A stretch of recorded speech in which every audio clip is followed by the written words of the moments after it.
Grab your beverages and turn up your interweb. Solving the world's problems 12 ounces at a time. It's Dudes and Beer.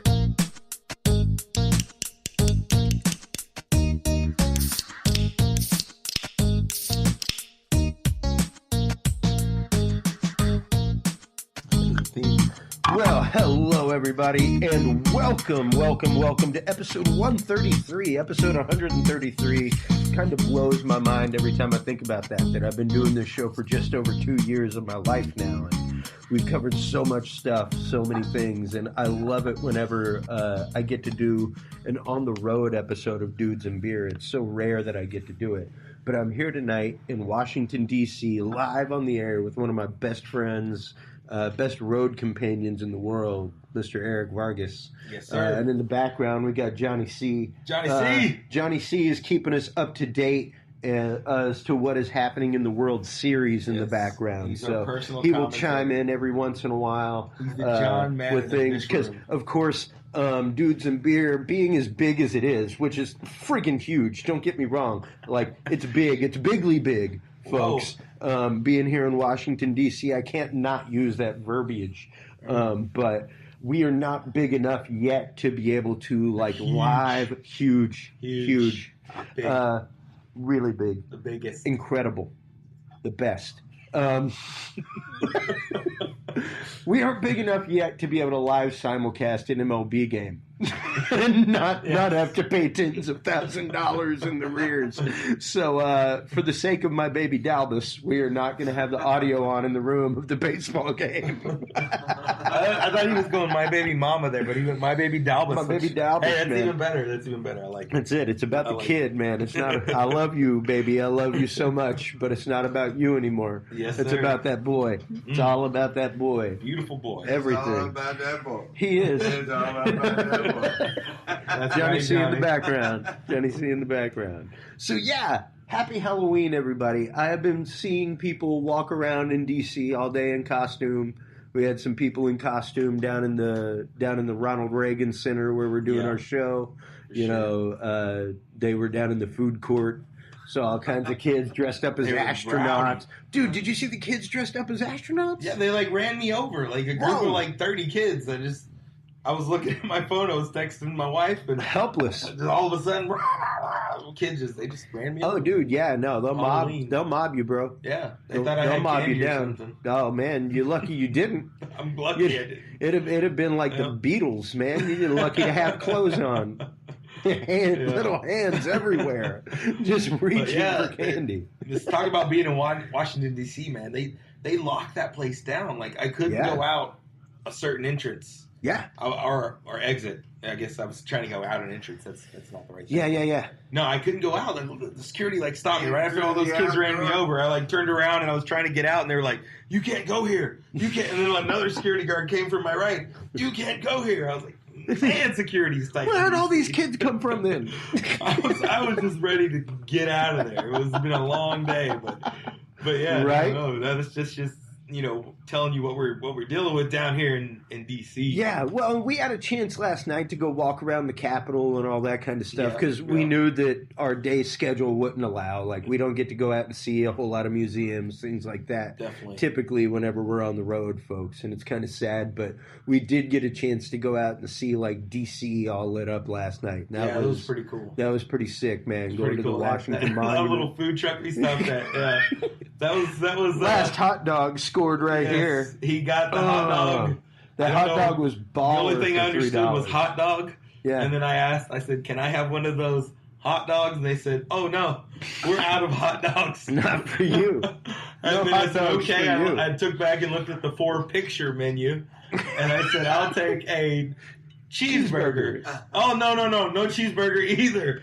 All we have is cheese pizza. It's the best cheese pizza. I got it, and it was the best frozen Sbarro type cheese, slightly microwaved rapidly. Yes.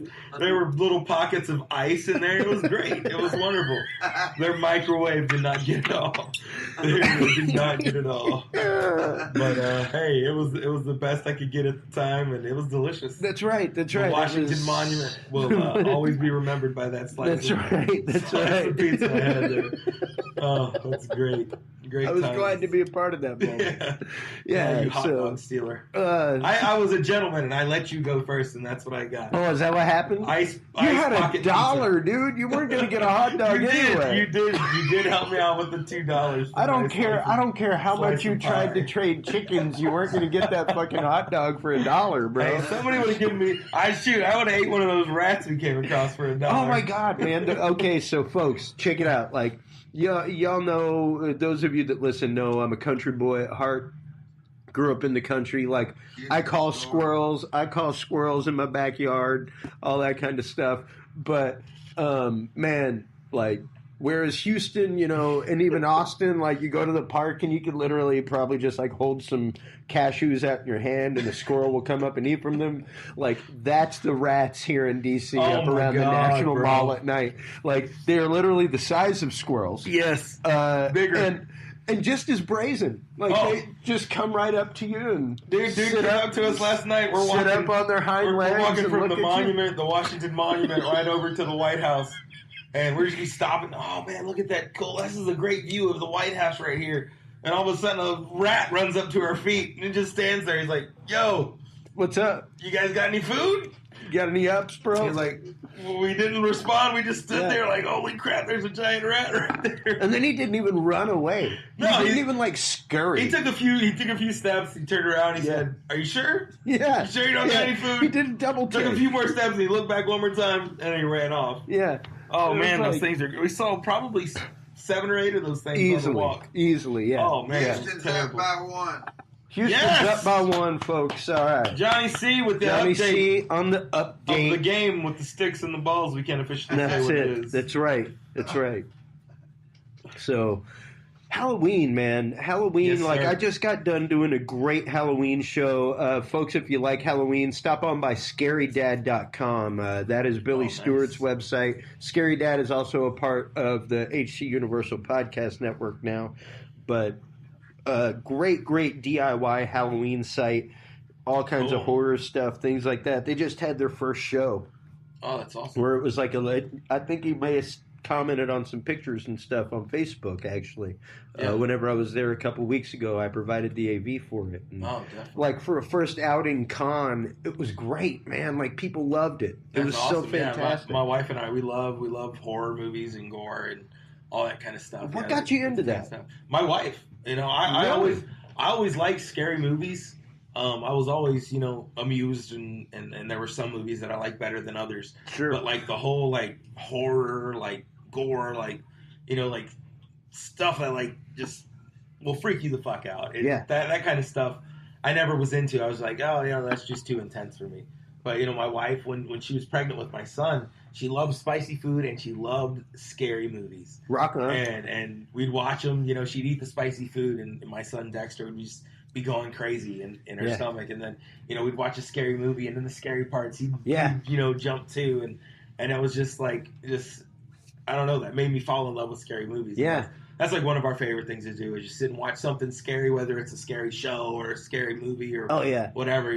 That's like, if we get a night alone, we're gonna eat some eat a nice dinner, watch a scary show, and just hang out. Yeah, that's our first scary movie I remember watching was Psycho.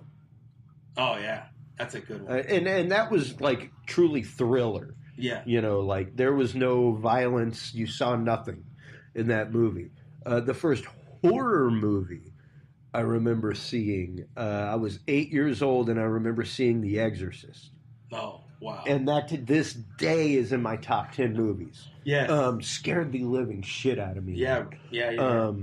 Scared the hell out of me. You say you were 8 when you saw The Exorcist. Yeah. My wife and I talk about this all the time because we have a 5-year-old son and a 10-year-old daughter, and we would never think about letting them watch the movies we watched. We sat down one night. This was years ago. I was 10 when I went and saw freaking Poltergeist at the theater, when it came out. We used to go stay at my grandma's house. Me, my cousins, we'd all go stay at my grandma's house, and all our parents would go out, and have a good time. And we'd be saying, and our movies were Chucky and Freddy and Jason and, everything. And it was just, that's what we watched. And we were, literally 8 to 10 years old. Yeah. Absolutely. And that's what we used to watch when we were kids, man. Dude, it was crazy. Like, I remember I was probably about 7 or 8 when I first saw Return of the Living Dead on HBO when I was on a visit in Mamou, Louisiana. Yeah. And that movie to this day is one of my favorite. Like, it's got a badass soundtrack, dude. Yeah. The Trioxin theme is just friggin' sick. But, yeah, like, horror movies to me, I look at horror movies, and especially the work of Tom Savini. Tom Savini is just my man when it comes to special effects. He played the character Sex Machine in Dusk to Dawn. Did all the special effects in Dusk to Dawn, stuff like that. But he also did The Burning back in the day. He did the first Friday the 13th. He did Creepshow. Like all kinds of iconic stuff was done by Tom Savini. And I fell in love with his work on film, and like went out and bought like the Tom Savini special effects makeup book, and like that's what I wanted to do. And that's what got me into technical theater, and that's what led to this. My whole career came out of horror movies. It was birthed out of blood and gore. That's awesome. So for me, horror movies just hold this special, special place in my heart. I was a hugely over an imaginative child, and they scared the living fuck out of me, dude. Yeah. Like Nightmare on Elm Street, especially for years, did a number on me. Yeah. Especially the scene with the arms. Like in the alleyway, dude. It's one of my favorites ever. But movies like that and Hellraiser just uber gore and like amazing special effects was what I was about. And even to this day, like that's what I love watching. Like I at least once or twice a year I watch The Exorcist. I'd say it's definitely not anything for you to give to anybody under the age of 17. Oh yeah. There's some messed up stuff in there. Well, there's some strong situations. What did you think about the new one? The new Exorcist? Yeah. The TV show?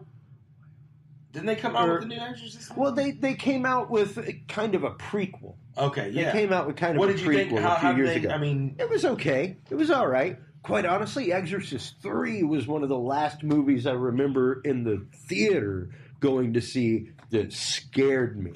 Yeah. Scared me. Where it was like, oh, wow. Like I jumped more than once in the theater when I saw it. And I remember my brother gave me the book because that was one. Number 2 was not written by William Peter Blatty, who wrote the first book, The Exorcist. He also wrote number 3. He also, I believe, directed number 3. But, dude, even now as a technician, just looking at that movie as a musician even, and a sound designer, like the tech that they used in that movie is just so absolutely amazing. Like the reverse recordings and stuff like that within the soundtrack to like build tension, like the sound push the industry to its limit, and like all of the sounds coming out of Regan when she's possessed are like the sounds of pigs and sheep being slaughtered, like played in reverse and that kind of stuff, like to feed off your fucking psyche. Like it's crazy shit, like crazy subliminal stuff, dude. It's so beautiful. As a sound designer, like I love that kind of stuff, and The Exorcist for me is one that still just it resonates. I love it. I love it as a film. I've come to really, really appreciate it as I've grown older. And that was one of the movies that I had never seen. That my wife got me to watch. Yeah, and it's a cautionary tale. Because how does Reagan get possessed? Playing with the Ouija board downstairs. Yes. And her friend Captain Howdy who's talking with her on the Ouija board, who's actually the demon Pazuzu. I will never own an old Ouija board. I will never freaking buy a jewelry box from a garage sale. And I won't do those things. I will never... Like my wife has these... Well, you own a ventriloquist doll. No, my wife has these porcelain dolls. Oh. And they're beautiful little dolls. No, but they're creepy as fuck, bro. My goodness. My mom had one when I was a kid. I can't, man. It was like this little, like porcelain doll with made in the 30s, all that kind of stuff. Yeah, I think her great you look at them in the daylight, beautiful. They're great. They're wonderful. Sitting on this huge rocker in the it's corner next nighttime to a and you pillow. walk through and they're still fucking looking at you the same way they were in the daytime. That's not right. They gotta calm down, man. Yeah, porcelain dolls. We need to put a sheet over that shit. Yes. They don't. Unfortunately, piece of privacy film or something. Unfortunately, they got replaced by monsters in my daughter's room. Okay, that's cool. So yeah, that's cool. My daughter's in that monster. Wreck it, man. Those Monster High monsters. Yeah. Really cool way to get kids into horror movies, I think. Oh yeah, absolutely. Teach them about the whole cool Goosebumps series. Dude. Oh yeah, for real. I mean, good God. Yeah, talking about kids horror. I mean, I remember going through every year at Halloween. We always watched Fantasia. Oh yeah. In choir in elementary, and Night on Bald Mountain, dude. Just that whole scene with the fucking demons dancing and skeletons coming up out of the ground. The huge demon with the wings over the mountain. It's like, still one of my favorite movies. Yeah, still. Man. And a kid in our time, man, we got to see some pretty awesome shit, man. We did. I remember my cousin had nightmares for years after watching the movie Gremlins. Yes. After we went and saw Gremlins and dudes, we'll be looking for something to watch. Until the day she died, she would not watch the fucking movie Gremlins. She would have nothing to do with it, bro. Me and my wife, we'll scan through Netflix some nights and we'll be like, what can we watch as a family? It'll be a Friday or Saturday night. We're doing movie night. And every time I pass Gremlins, I look at her, I'm like, are they ready? Are they ready? And she's like, no. 11. They are not 11. ready. They're 11 or 12 is ready for Gremlins because there's some harsh stuff in there. There's some harsh stuff in there. I enjoyed those. I mean, we had Taco Bell toys from the Gremlins. Dude, I went and saw it in the theater. That's where we were in the 80s. We were so free to get messed up, and now we're trying to repair it with overly sensitive garbage. But man, that was fun back then. It was. It was so. It fun. was. It was such a. Our kids aren't ready. My kids at the same age, I would have been watching Gremlins. And have me a little gizmo next to me and a gremlin on the other side, Right. Those stuffed dolls. But I would never think about letting my kids. We tried. This was probably. God, I was 12 years old and making my own blood knives. Yes. Like what they use in movies. We sat down to watch a family movie. We're looking for a movie to watch. I'm like, Howard the Duck. I loved that movie when I was my kid's age. That movie's raunchy, bro. I turned it on. That movie's raunchy, son. 15 minutes into the thing, I was like, no. I couldn't get the thing to stop. Yeah. Oh my God! I felt so horrible. You got to remember, that was the comic book Howard the Duck. It was an adult comic. It was it was racy, bro. That's why we thrive on that.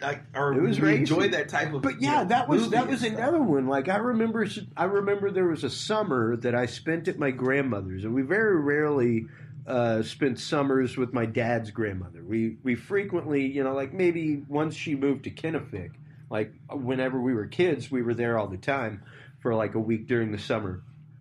But when she'd moved back to Alabama, it became a different story after my grandfather died. And we went one summer. I remember I won bingo over the radio and won $40, dude. Big money. Dude, we went.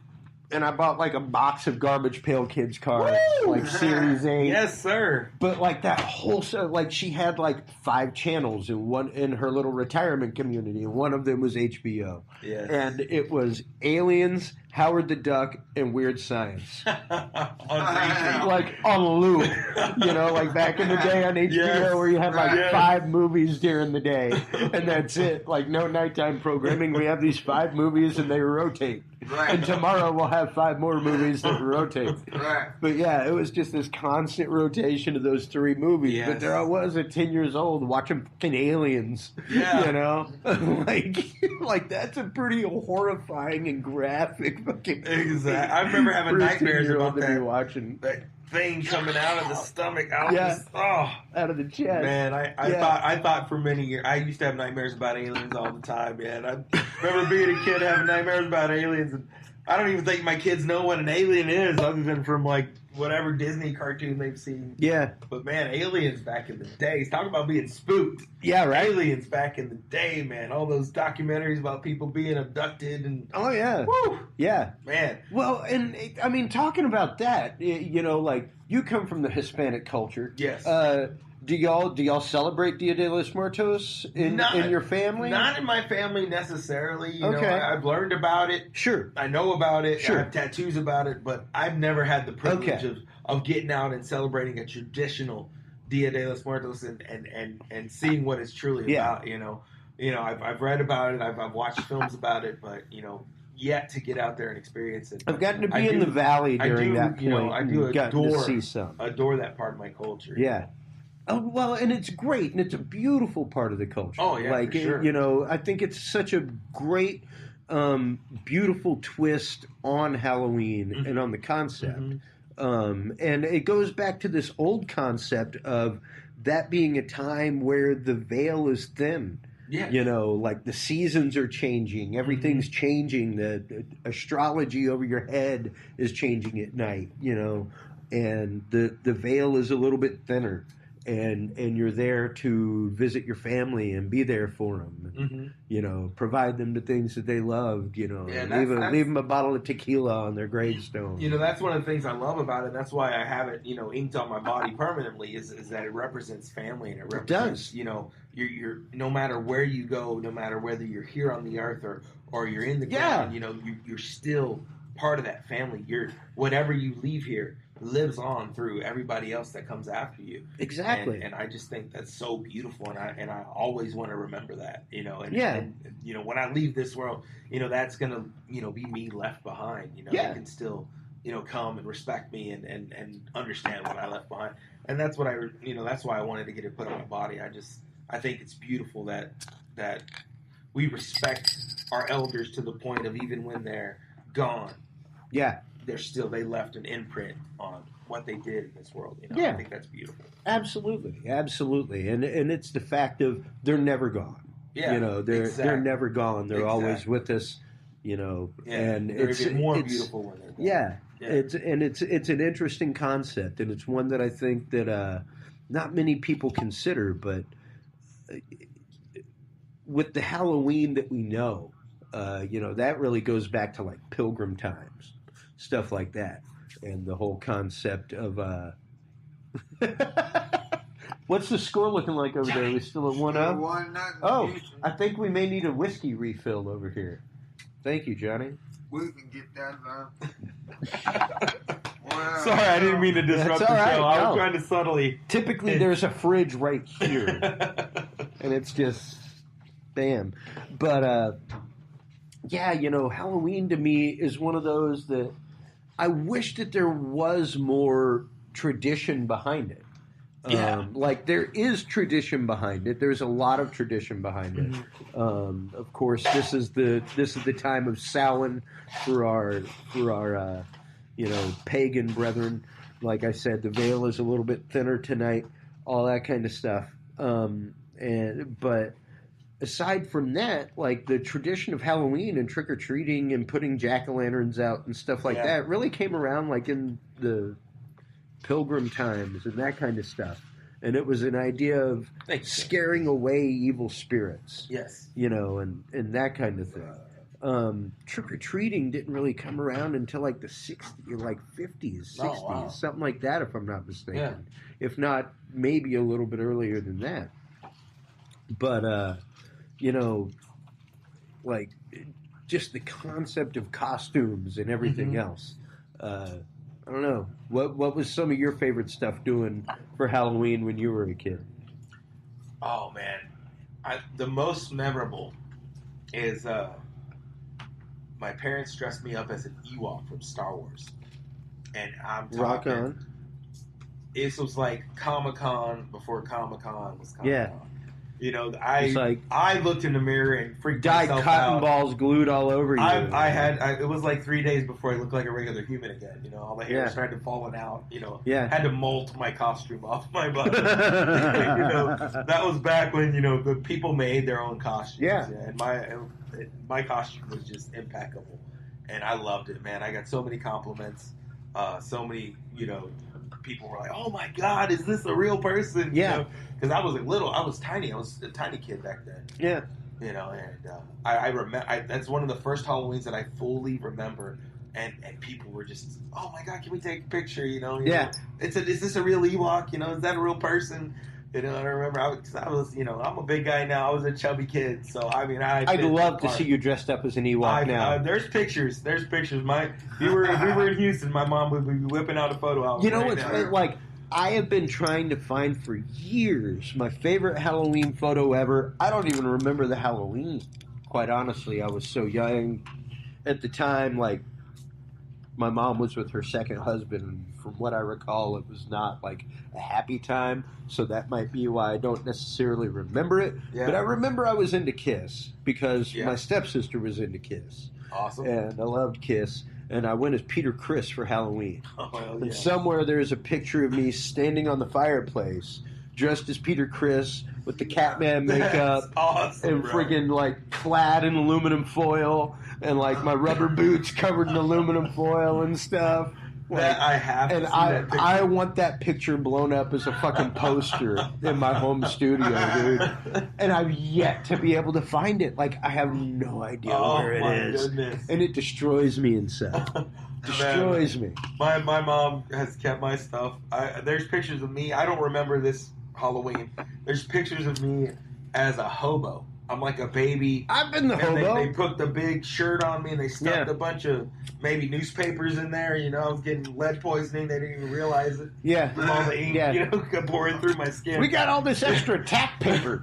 Just throw it in there. I had my face all, and I had the stick with the bag the on bindle, the end. With the bindle and the stick.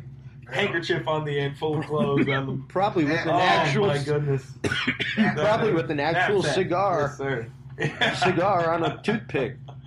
But yeah, I remember they used to put me in those costume contests. We'd have one in our town all the time. They put me in the costume contest, and yeah, I think they said I won, or I was a finalist, or as that little hobo. But yeah, that's I when remember they still rave about that when I'm 35 years old coming over for this. I got second place in the pumpkin contest in elementary school. Oh yeah. And that was dope. I remember my mom had a carpool friend, Lunda, from work, and she had a Lunda. That's not Lunda. You hear very. No, it didn't. It didn't. I've never heard that. She had a fiance at the time, Jeff, who just took to us. Like we spent a lot of time with Jeff. That's cool. And we went over to Jeff's house and we carved our pumpkins and stuff. And I had this odd shaped pumpkin that was like really tall. He's like, check it out. So like. We poked holes all in the top and like put all these fucking curly cues of pipe cleaners coming out of the top, like spiky hair, like he'd been electrocuted. Then down bottom, he like drilled 2 holes with a corkscrew and actually popped a couple bottles of champagne and popped the clear corks in. Oh, awesome! So it was like they glow with the candle. Oh, so that's cool. It was pretty dope, dude. Yeah. So that was one of my fond memories from childhood, was actually winning an award for a pumpkin. That's really cool, man. But yeah, that was it. You still carve pumpkins every year? Well, I'm obviously not carving one now. Yeah. Typically, I would have carved one by now. I say that because, I love carving pumpkins. We do it every year with me and my wife, my kids, and this was the year. We're gonna let the kids do everything. Ooh. Yes. Dexter, he picked his face that he wanted to do on his yeah. pumpkin. And of course, she picked one. It was ambitious. It had a witch's face. It said trick or treat. Oh, she's 10. With the pumpkin saws and stuff. Oh man, we had all the tools. Stencils. Every tool that's been ever made for a pumpkin since 1972. Dremel? You dremeling it? Oh, we didn't get that far. All right, because that's my next one. I'm gonna start getting into the Dremel work. I'm thinking about the Dremel work's dope, dude. Where you just start shaving it off in different layers, and it gets different colors of orange. Then you're sculpting. Yeah, that becomes sculpting. Oh yeah, pumpkin sculpting. Yeah, I'm about it. But we the kids picked out their patterns and they pinned them. We taped them to the pumpkins they picked out on their own, and they were ready to go. Yeah, let's do it. Let's carve pumpkins. All right. Here's your tool to poke and make the outline of this.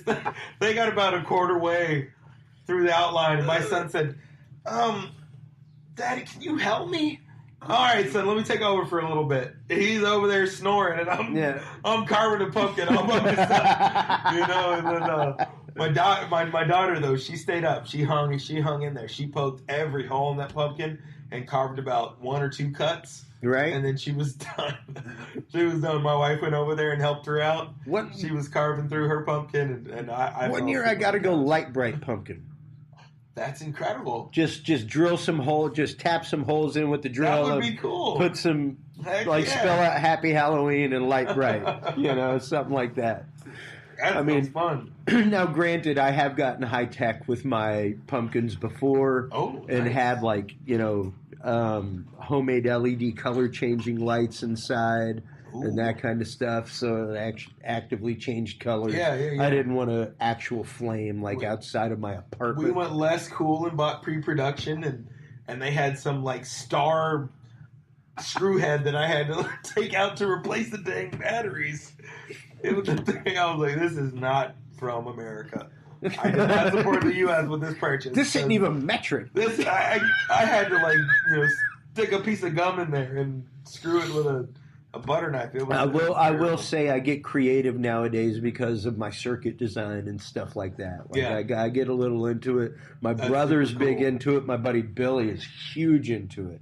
He built a full size 6-foot fucking Frankenstein for his show. Wow. Shit like that. That's cool. Yeah, he had a huge Jason. All kinds of stuff. My brother last year actively won. He built one for his yard, and then his girlfriend was like, "Oh, I want one." And then I think she ended up winning second place and a gift certificate, couple $100 gift certificate, Visa gift card for her neighborhood. But it was this huge. It was made out of PVC and anchored down, but it was this huge pumpkin head.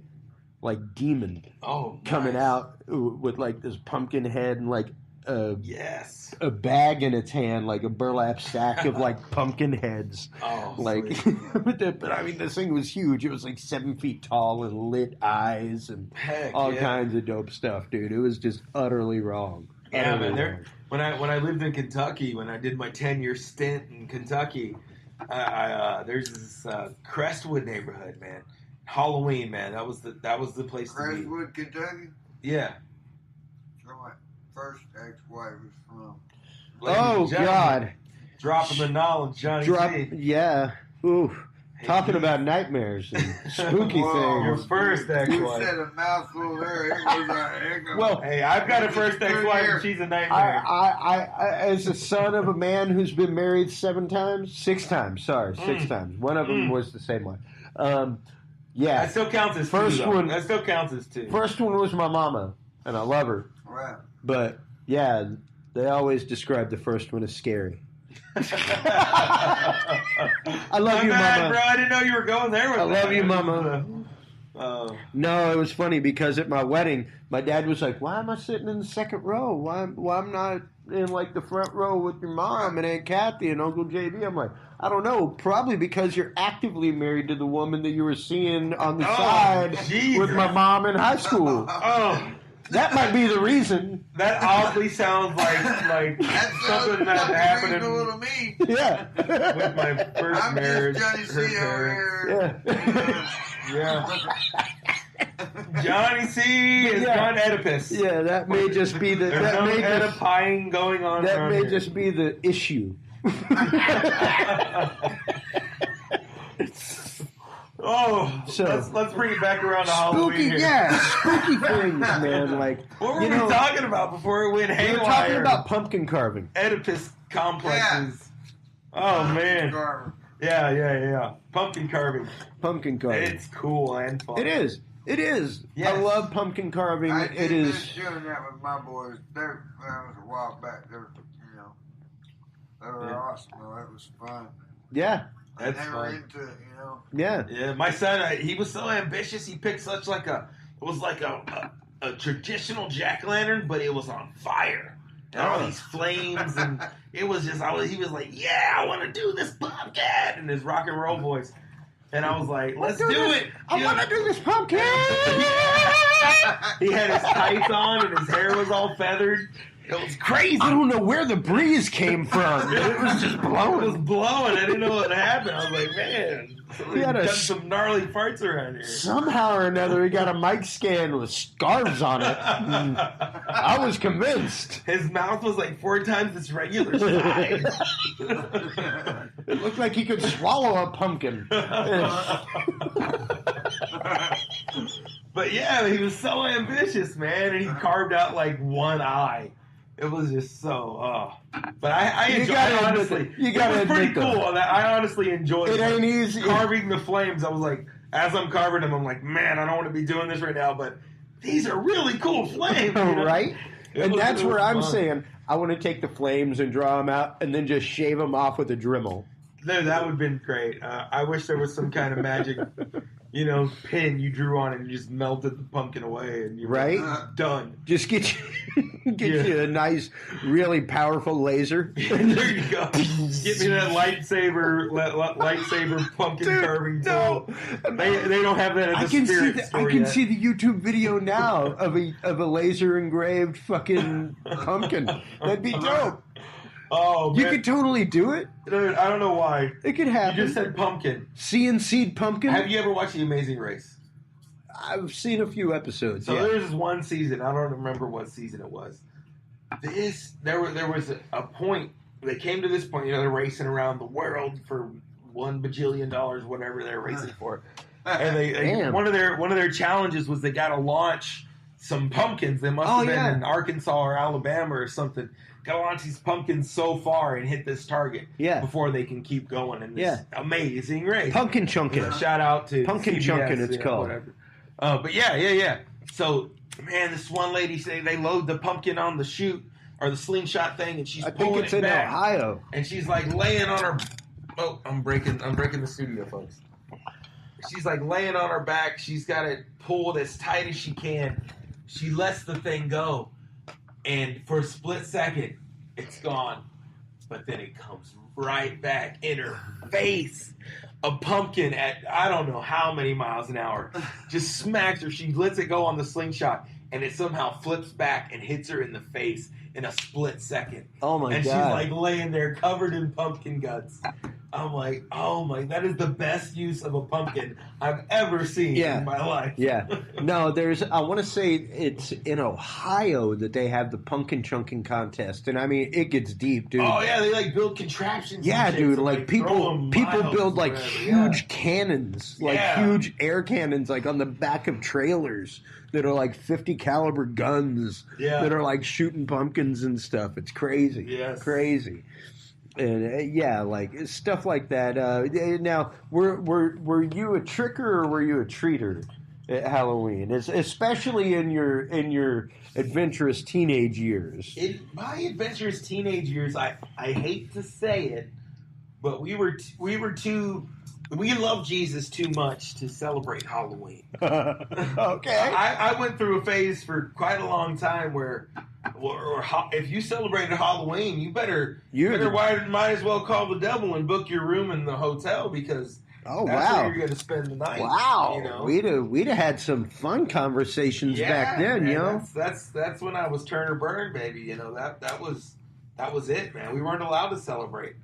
So because I was a seminarian and I didn't give a damn. I still celebrate. You know the greatest thing I'd do is like dress as my favorite Bible character. You know, and I'm thinking, don't all Bible characters dress the same? What do you mean? It's robes and ropes. What do you mean you don't know who Zacchaeus is? It's brown, it's red, or it's multicolored. You don't know who Zacchaeus is? Come on, look at me. I'm short. I'm in a tree. Or you I got a tree with me. Fucking talking donkey. That's not from Shrek. That's all we got. That's all we got. You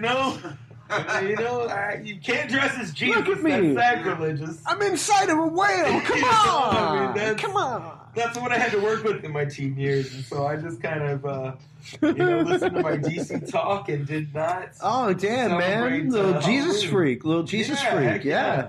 Fuck yeah! Avoid a new thing, baby. Hell yeah, dude! DC talk's dope. Yeah, there's some action, man. Yeah, man. They set the Christian world on its head with their musical style. Them and Jars of Clay, quite honestly, were the ones that rain like on my face. They were the ones. not that way, bro. I know, but that's the modern way. Yes. But the funny thing is, they were the two that actually crossed over with Amy Grant into mainstream music. Yeah.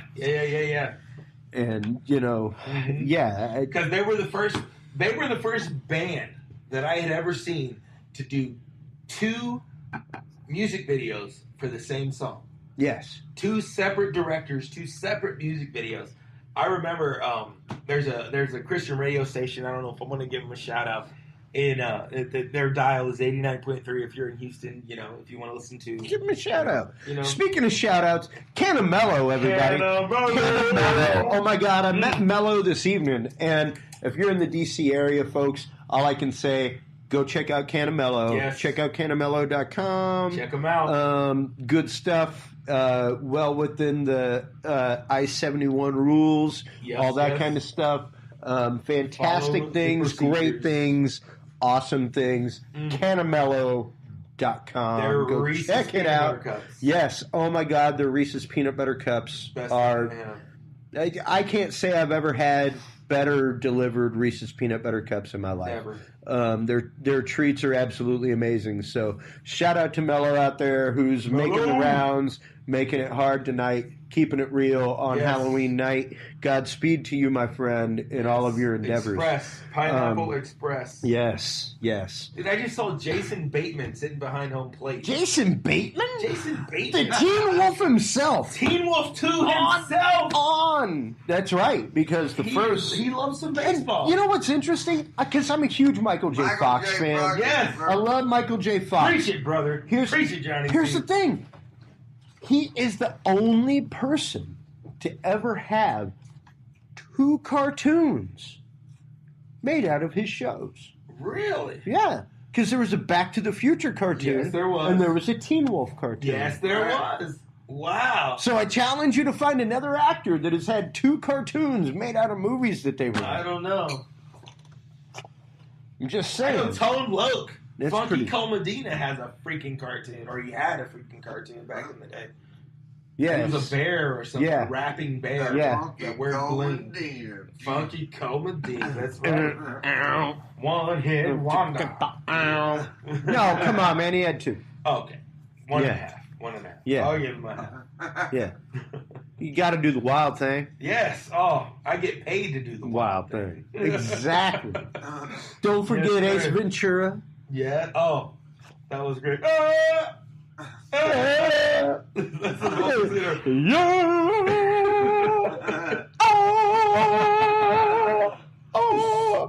yeah, classy shit.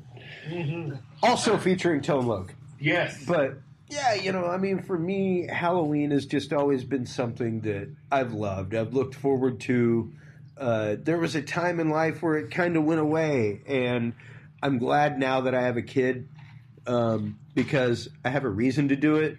Yeah. Like, I'm not going to be like the creepy dude on the block that, like, doesn't have kids and is just putting some creep-ass shit out on his lawn, Yeah, I hear you. Hey, kids, you want to come over? After you said getting back into it, after at least a decade of not celebrating Halloween, when I finally, broke free and moved to another state. I'm still don't say broke free negatively, but grew up and became my own man and ventured on my own. I got to celebrate Halloween again, grown up style. Yeah. I thought, oh man, this will be way different. Boobies. Wrong. Yeah. Dude, when I got older, I wore the lame. Bro, let's talk about the lamest costumes you ever wore. Lamest costume. Let me tell you, it's coming right now. The lamest costume I ever was a 50-yard line, bro. I was the 50 fucking yard line of an NFL football field. Just a green shirt with a line. Yes, and a 5-0 and some fucking horizontal couple hash marks. Fucking hash That's marks. Beautiful. That's beautiful. That's great. That's great. The person I went to Halloween with, they were a fucking referee, and we do a bit where I'd lay on the ground and they'd above me and they'd. I fucking hated it. Did they have a yard marker and come up and put it on you like a chain? I wish they would have stabbed me in my heart and I would have bled out right there. Because I can't tell you, because I agreed to this and I laid down at every fucking party we went to and I felt like a big dummy at the end of it. I look back, maybe I should have been more of a sport. But you know what ruined it for me? This is it. I had to paint my face. Yeah. And put a line right down the middle. All my no, that's too much, bro. That's too much. That's too much. I don't know why. I hated. My dad was a fanatical Oilers fan. He had season tickets. Who didn't? Who wasn't? I'm sorry, man. Okay, here's a question. Our faces. Here's a question. Because my dad had season tickets. I was in high school by that time, but that was one of the bonding moments. We were talking on Dads and Beer about bonding moments. And my dad, most of them with my dad revolve around work. Like going out and helping my dad build a deck on his house. Or lifting a house and turning it on end and dropping it. And that's the way it faces now. Making a fence where it's like, what would be real cool right now is if we made this corner turn at a round. That'd be sweet. How do we do that? I don't know. Let's have a beer or two while we have lunch and figure it out. The shape of this beer can. Yeah. And it was a genius solution. It was like add 2 extra posts and literally just cut the crossbars and bend them around. Hell yeah. It was nothing. It was great. And everybody in town stopped and looked at the fence and said, "Can you build my fence?" And he made a lot of money building fences. But yeah, for me, it's. I forgot where we were with that. I don't know. No. We were talking about dads and Halloween stuff like that. Yeah. And for me, it was the fact of. My dad taught me how to build shit. Yeah. And now that I have Halloween again, like I said, having a kid, being able to get back into Halloween. Yes. Is so enjoyable for me. So enjoyable. I can't wait to make homemade smoke machines and haunted houses and stuff like that. On my own with my own children, it's changed the whole concept for me. I don't necessarily dress up anymore. My wife always asks me. She wants me to put on, the Day of the Dead. But I have an issue with painting my face. When I was a kid, we used to go to Oilers games. We were season ticket holders. That's where we were. We made it back around, folks. Welcome back. Welcome back to Dudes and Beer. That's right. In Washington, D.C. That was my question. Because we both come from Texas, and there's this thing about Texas football, folks, that you just don't understand. You're a few years younger than me, Eric, but not that many. Do you remember the Pledge of Allegiance on Monday morning? Yes. Followed by the Houston Oilers song? Every day. Houston Oilers number 1, 5, 7, 8. We're the best of the Lone Star State. Don't even get me started. My dad had the 35. Yeah. We used to listen to it almost every day. It was indoctrination. At home, And then I'd hear it at school. It was indoctrination. Cheech and Chong album. Those were like staples. But that's in my where we house were. That's where we were. Yes. Was painting faces, and my dad having season tickets as well, and that being a bonding moment. And yeah, but it was one of those like, yes, it was like Texas football was ingrained in us. Yes. You had no choice. Like. You sang the Houston Oilers song after the Pledge of Allegiance on Mondays. That's how that worked, and it was straight up indoctrination. Yes, and, yes, they forced you to learn it. For like, yeah, granted, the best run and shoot offense ever. Yes. Oh, shout out to my man. Yeah, Warren Boone. Absolutely. Oh, Haywood Jeffries. Yeah. Curtis Duncan. My boys. Don't get me started on old Oilers. Oh, I know, man. I was there, and I had my face painted. Back to this. And one time, I used to paint our faces all the time. We'd go all out. We were bleacher creatures. Yeah. We were like, few rows from the end zone, Yeah. We were there. We were right behind it. Hardcore, my dad bled Columbia blue. Yeah. And I'd paint my face and, go to the game. My dad painted my grandmother's house that color. My dad filmed it one time. We got that high-tech, 13, 14-ton video camera that my dad used to carry around. And he filmed me one time and he showed me. And, oh, bro, I was this chubby, goofy kid with my face painted. I thought it was so cool. I had my Zumba pants on. They were like zebra. They were like MC Hammer pants for football. Yeah. They were white and Columbia blue with like zebra print all the way down. I remember them. Oh, man, I was so... And then, like, in the video, I was running through the yard and I fell because I was so athletic, and I had a grass stain. I had a grass stain on my knee, and my face is painted, and I'm all sad.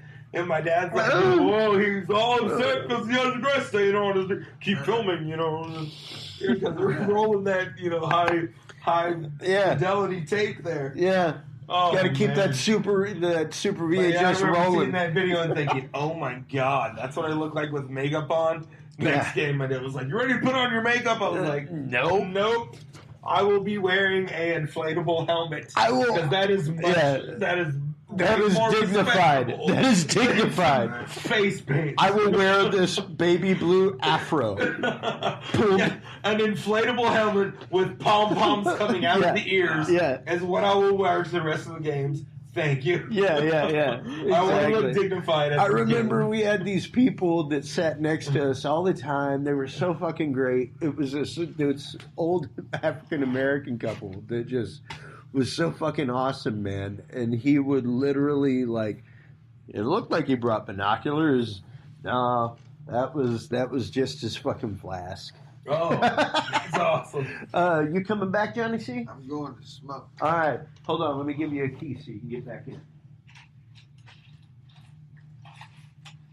Thank you. Speaking of weird flasks, 520. ladies and gentlemen. 520. My buddy in Kentucky, one of my homeboys, J-Rod, also known as Jared to the lame people, he had a flask.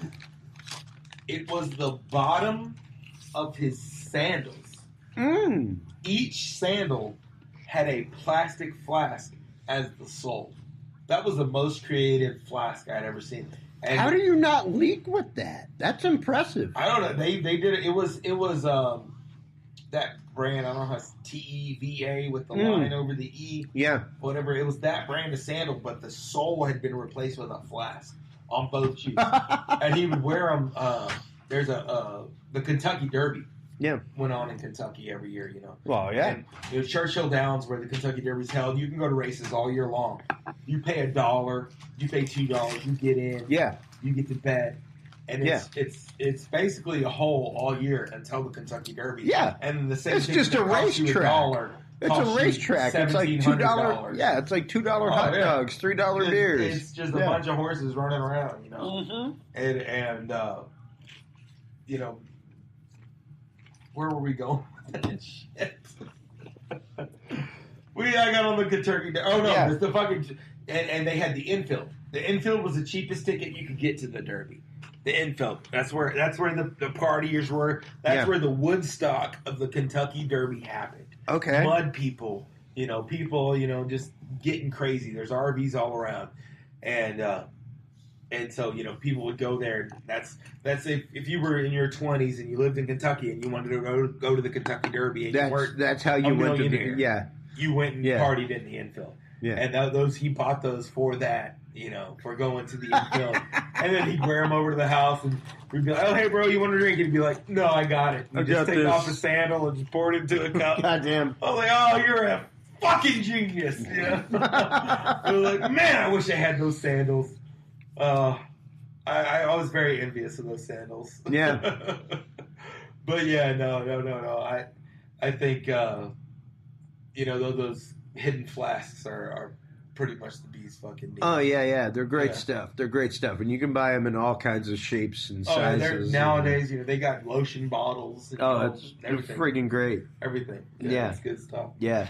I just remember this guy would sit there and the whole time he would have his earphones in. Like, he would be listening to the 740 version. Yeah. He'd be listening to the radio coverage instead of, listening to the announcers in the stadium. All that kind of stuff. Oh, yeah, I remember my dad, man. We'd be on the way, and we'd be listening to 740, and the game's not till, 12 o'clock. Yeah. Or 3 o'clock. But we're there at 7:30 in the morning. Yeah. We're there. We got breakfast tacos. Oh, yeah. We're pulling into the back entrance of the stadium where the workers come through. Yeah. We're parking. We're walking a mile and a half to get to the stadium and talk to Joe, the fucking security guard who knows my dad after I gave him handed him a 20 one time. And now he lets us in every day, 5 hours before the game. Yeah. We go in there and we'd hang our banner. My dad hand painted a freaking 30-foot banner. This blue. It had the Astrodome. It had the players. I mean, it was. Oh my God! Gorgeous. Yeah, I remember that shit. Gorgeous Blue Thunder defense. It was on the side. I used to show it on the I remember. Zoom up on it. I remember. We go in early and hang that stuff, man, and I just remember those days. Those were the coolest, Yeah. I didn't always get to go with my dad because, my dad, he's grown up. He liked to party. But, more times than not, I was his partner for the ride out there. Yeah, my dad got his season tickets for customers. Yeah. And then it ended up that, he just didn't have a lot of customers that came into town for a year or so. And, yeah. I just ended up going with them all the time. Season tickets back yeah, and, and literally we'd go park at the friggin' Holiday Inn and, have brunch. Yes. See all kind of big people and shit like that were in town for the game and, walk over. All that kind of stuff. That's great. Yeah. That's great. I loved going to the Oilers game with my dad. Man, it was dope as hell. That was a fun time. If I only had never seen myself on video, I'd probably still paint my face today, every day. Think about what I did. Show blacks, I just, paint my face. Oh, well, maybe not. Just a couple, maybe not paint my face. Just a couple football black stripes. Yeah, a couple J.J. Watt lines across the face. Ready to go? Yeah, just ready for action. I thought I was cool, man. I thought I was cool. And then I saw my goofy butt. So I never wanted to paint my face again. I painted my face at that 50-yard line. I would say that Halloween and saw myself. I was like, nope, I'm never going to do it. My most embarrassing costume ever would probably be a ninja.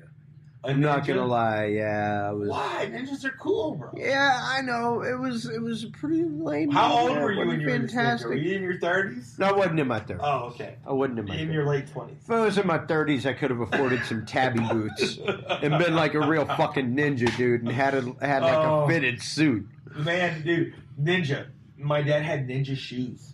Yeah, the tabby boots. Yeah, when I got older, they had the reddish tan bottom. Yeah, with the black top, and I loved them, man. When I could fit in them, I wore them all the time. I went out and I played basketball with my neighbors. My neighbor had this cool basketball goal where we could play on the street, which is it's back then. That was I was like, what? Yeah, your basketball's held down. Your basketball goal's held down by water. Oh my God!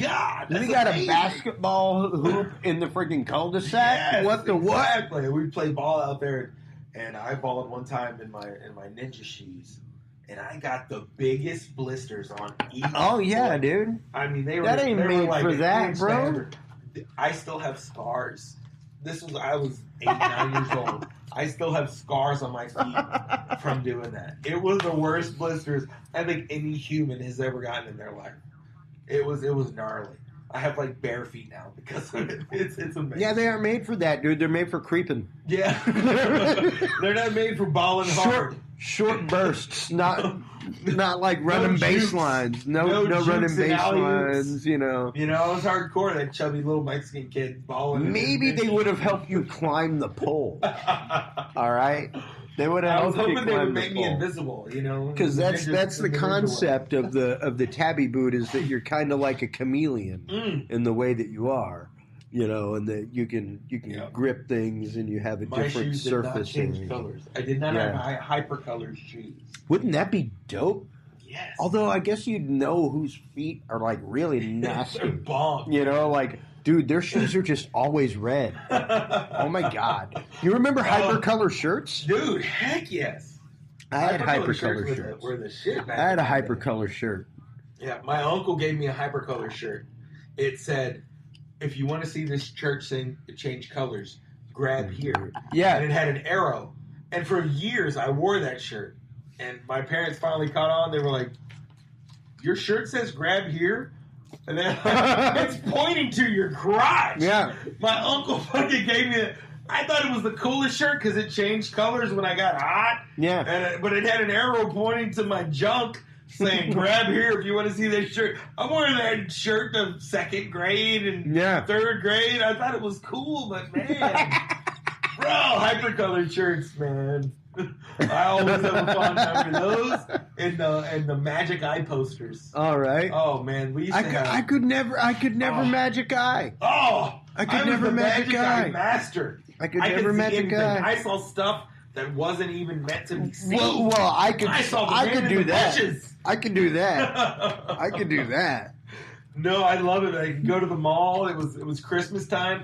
The Galleria, dude. Guess what was there? The Magic Eye store. Yeah. Giant posters. Yeah. Of this in-depth, just dive in and see the same image over and over again. That was back in the Brookstone era. Yes. You know, where it was like, oh, you know what I need? I need myself a briefcase train. You know, where I open it up and it's a train set, and I can just watch my train go around. And I need that speaker that hovers 2 inches above a surface. Yeah.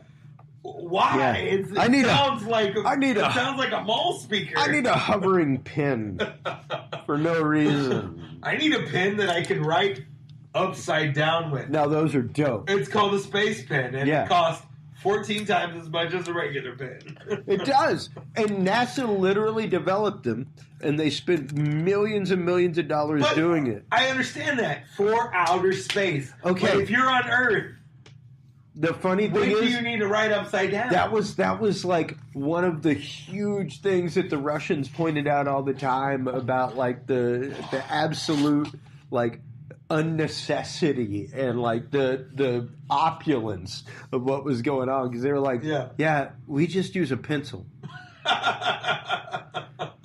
A pen that can write upside down. Like, we need a pen that can write upside down in zero gravity. Great. Spend millions of dollars developing one. We just use pencil in Russia. Yeah. We don't need no upside down pen. Yeah. In Russia, we use pencil. That is a better Russian accent than I just I sound like a homeless alien. Russians just use pencil. A homeless Jewish person in some foreign country. Wow, yeah, that was almost a form of Yiddish. I don't know where I was going with that. Yeah. But Halloween for me for years has been something that, for a long time, it was a dreaded day in the calendar because I was going to have to work the club. Yeah. Like, it was going to have to happen. I was going to have shows going on and whatever, you know, it wasn't really my jam. It wasn't really what I was all about.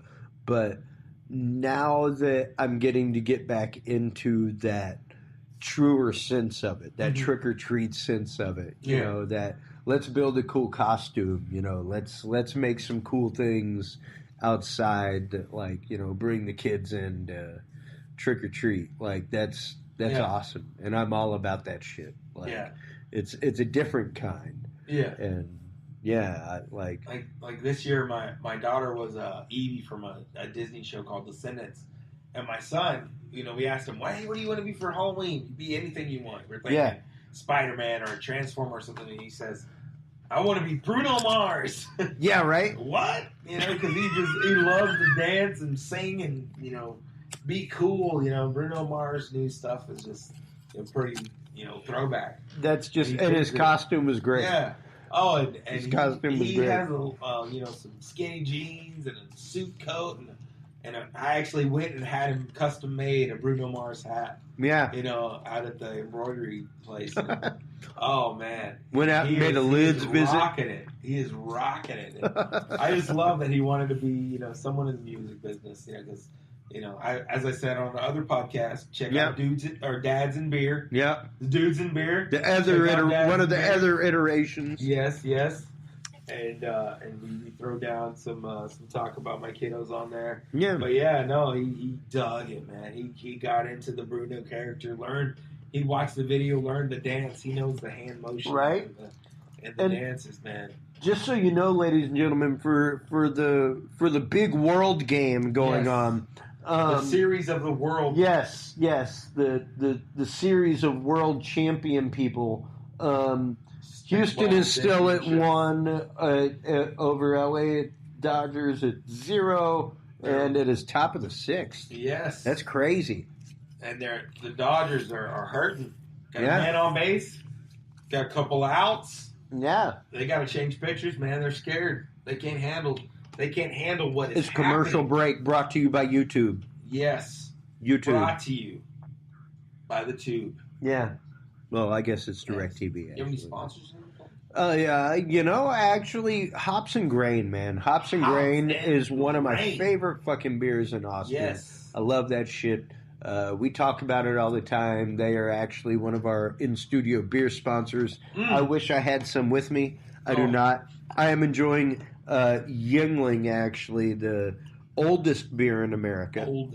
The oldest brewery in America. When you crack it, still Oh, that hurt. Don't do it again. It's just... It's old. My knees. Oh, God, my hips. But, yeah, what is it that, as your kids are growing older and stuff like that you look forward to for Halloween?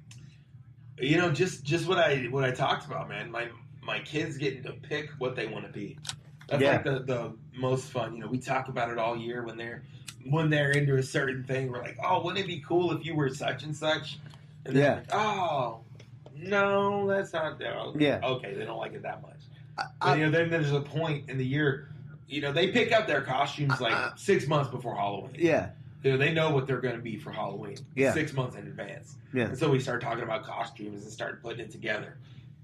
But that's my favorite part. I can't wait till the day that Dalbus wants an eye hanging out of his skull. That would be wonderful. Like, I am all about that. Yeah. And I will make that application happen. If my daughter or son ever come up to me, I'd like my brains hanging out with a little bit of brain matter on my shirt. Done. Let's do it. Done. How much gelatin do I need to order? Let's do it. We're going to have some fun. Yes. Yeah, that would be great. But no, man. That's the greatest part. Now how excited they get. My wife and I were talking tonight that I couldn't be there for their Halloween, and she was like saying, that she was excited to get to enjoy it with them before they're too old to want to do it. And I'm like, man, why wouldn't you ever want to trick or treat? Yeah. You get to dress up as somebody else for a night and get free stuff. Yeah. Free candy. Like the best thing ever. Yeah. That's like the dream. Yeah. Especially for a kid. If I could, I would hang on to that as long as I could. Yeah. I'm still excited to raid my kids' candy after they go to bed on Halloween. Oh, God, That's the best thing. You don't need all that. I'm thinking about it right now. Like, when I get home, what I'm going to go through and hide in my room. Here's all your peanut butters. Over here. Exactly. Those are all yours. All the caramel crunchy stuff, that's going in mine. Laffy Taffy, that banana, that's mine. Yeah. I got those are for me. You can't have that. Dennis said you can't have that. That's called dad tax. Yes. Son. Yes. But I'll let my wife pick the candy since she did the work and took them out this year. Yeah. She put in the work and took them out around the neighborhood.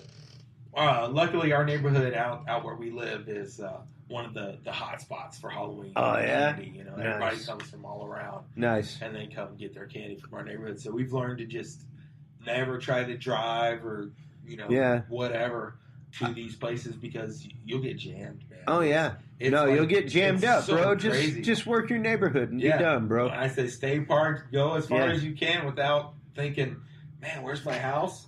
And then just go back home. And then come home.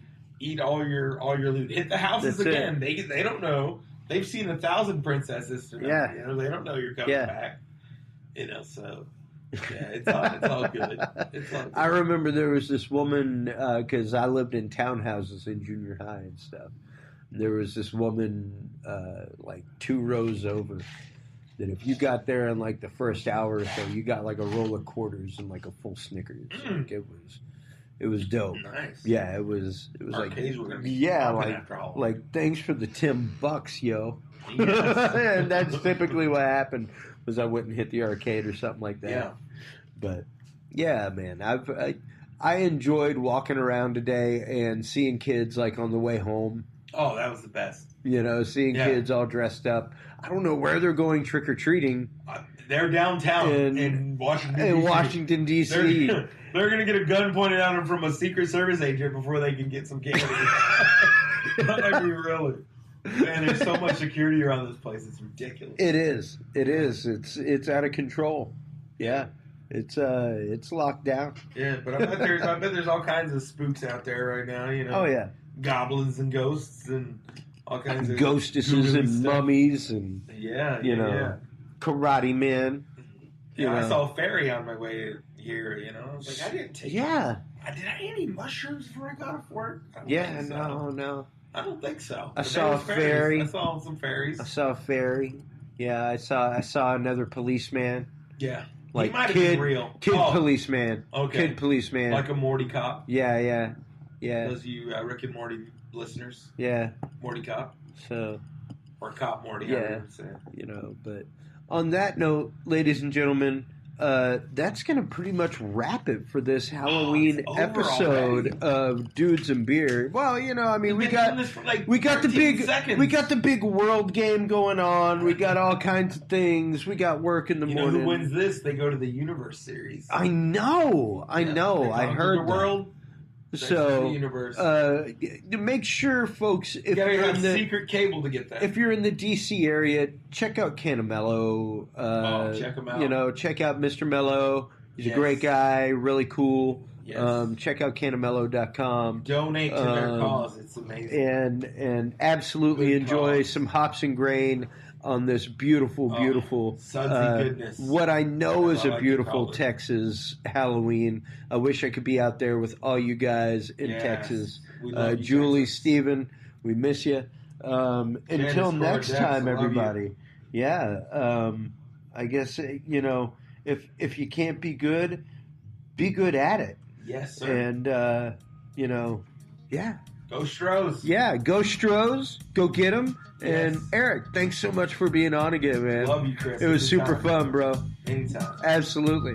We're going to get off air and enjoy some beverages before we have to go to bed and do grown folk thing in the morning. So, happy Halloween, everybody. Keep it spooky, keep it real, and if you can't be good at it. Thanks for listening to this episode of the Dudes and Beer Podcast. To listen to our audio streams and chat with us live, download the official Dudes and Beer app for both Android and iDevices available on the Google Play and iTunes markets. For more episodes, content, and information, visit us online at dudesandbeer.com. You can also find our episodes on Spreaker, SoundCloud, YouTube, Stitcher, or your favorite podcast service. Thanks for listening, everybody, and until next time, drink responsibly.